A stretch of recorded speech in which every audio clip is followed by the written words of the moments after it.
Do you know what your blind spots are? Do you know how you show up and how others experience you?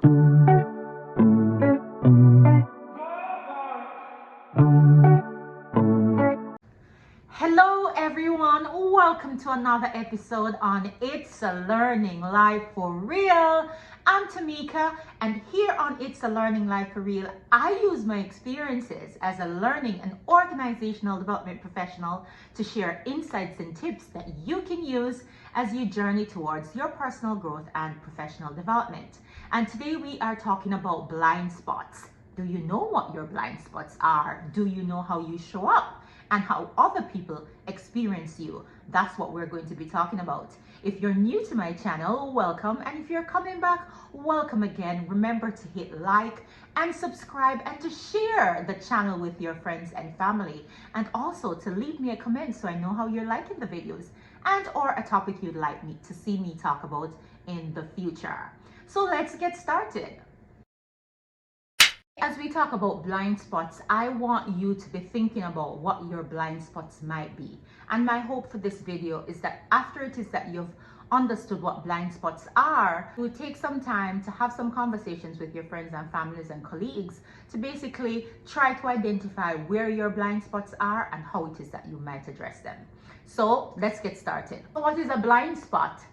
Imagine with me that you're on a busy road, whether you're heading to work, you're heading home, or you're just out running errands, and you're in your car and you're attempting to maneuver a maneuver such as probably merging or changing lane, and you're doing this in your blind spot, that area around your car that you cannot see from your side mirror or your rear view mirror.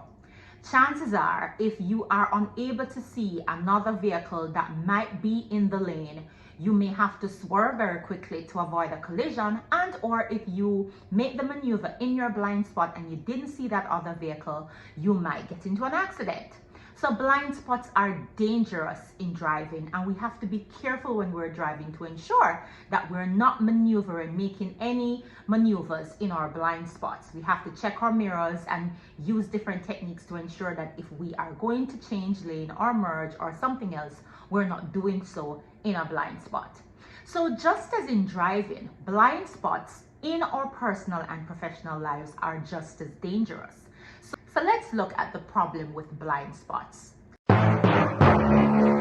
Or blind spots are those recognized areas of weakness that we all have. So just as with vehicles, we have to be careful about our blind spots. Understanding your blind spots is an important part of developing and or improving your self-awareness. And why, might you ask, is self-awareness important? Self-awareness is important because the more and better we understand ourselves, that is our thoughts, our emotions, our feelings, the better we are going to be able to manage ourselves. And when it is that we are self-aware, we are able to build more effective relationships. We're able to communicate more effectively with others. We're able to work more effectively in teams. We are able to ensure that we show up and or interact with others in a way that is consistent with what our intent is. So you minimize miscommunication, you minimize breakdown in relationships, you minimize conflict because you are in tune with how it is that you operate, you are aware of how it is that people experience you, and you're able to reduce that. So just as in vehicles, we all have blind spots. Our blind spots can negatively influence or impact our relationships, our ability to work in teams, how we communicate with others, how we build and maintain relationships, and our chances for personal and professional success. So it's really very important that we understand and or are able to identify our blind spots and to address them. So having established that blind spots are dangerous in driving, and they're dangerous to us as individuals, as leaders, as managers, or just in our relationships, whether it is that of a mom, a wife, a husband, a friend, or just as a member of a team, your blind spot, it's going to be very important that you're able to identify and understand what your blind spots are. The real danger with blind spots is that most of us are walking around every single day largely unaware of our blind spots. That is how we impact people, how other people experience us, and or their perceptions of us. So though we might be unaware of what our blind spots are or may not even want to admit them, the people with which we interact on a daily basis, our friends, our family, our co-workers, they know what our blind spots are because they're the ones who experience us on a daily basis. So if you want to know what your blind spots are because they're not things that you readily identify by yourself, you are going to have to ask a co-worker, your children, your partner, a friend, or a family member to help you uncover or identify what these blind spots might be for you.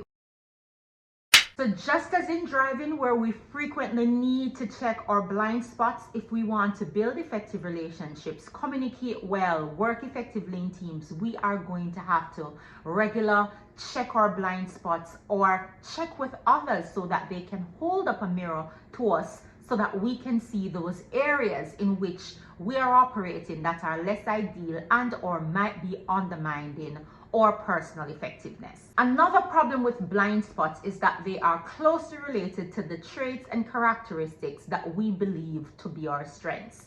And if you have not yet watched my video about how to place your strengths, you may want to check that out. But continuing, the problem with blind spots is that they are closely related to things that we consider to be our strengths. But the thing about strengths is that any strength that is overused can become a weakness. So for example, and I'll use me. One of the things that anybody who knows me will tell you is that I am very outgoing, I'm very assertive, and I'm extroverted. And whereas that is certainly how I see myself and that is how I would describe myself, to the person who is interacting, who I might be working with on a team and or even in my personal relationships, they may tell you that how they experience me being assertive and outgoing and extroverted is that I come across as arrogant, I come across as pushy, or I may come across as bossy. And that would be an example of a blind spot for me because in my head, I am assertive, I am confident, I'm outgoing, and in the view of a friend or a family member, it could be that they just think I am pushy, I am bossy, and I'm arrogant.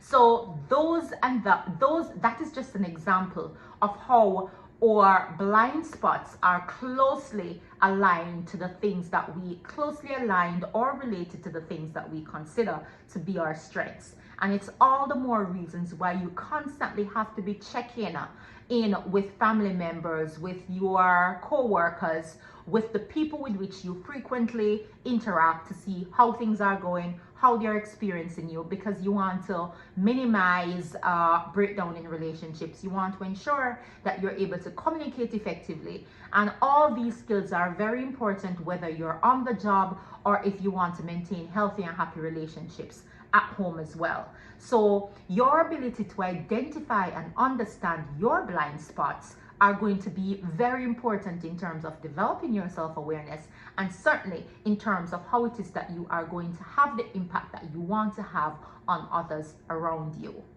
2,000 years. I have an example. I remember when I first started my first job. I remember my first full-time job. I had just graduated from university and I had joined an organization as a senior learning facilities consultant. And I remember in the early days that I had a couple of, interactions with colleagues that were always a little bit strained. And I felt in a lot of instances that, a couple of persons who I worked with on a team, they didn't like me. And truth is, I didn't particularly care too much for them either. And I remember one day I was talking with a very close friend of mine and I was explaining to her how I wasn't so sure what was impacting this dynamic that I was experiencing with another co-worker. And she said to me, you know, I know you, and I know that when you say things, you may not mean anything. But when other persons are interacting with you, the fact that you're direct, the fact that you're assertive, the fact that you speak your mind, the fact that you're articulate, those things can communicate to another person that you're arrogant and that you're a know-it-all. And in those instances, that might be impacting how it is that you are able to work with this other persons or the people who you are having the issues with. And before she shared that with me, that was totally a blind spot for me.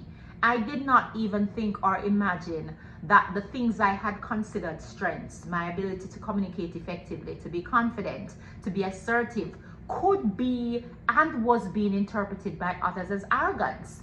And when she said it to me, it was like a real aha moment, because for the first time, I had another lens and another perspective on how it is that I might have been coming across to others.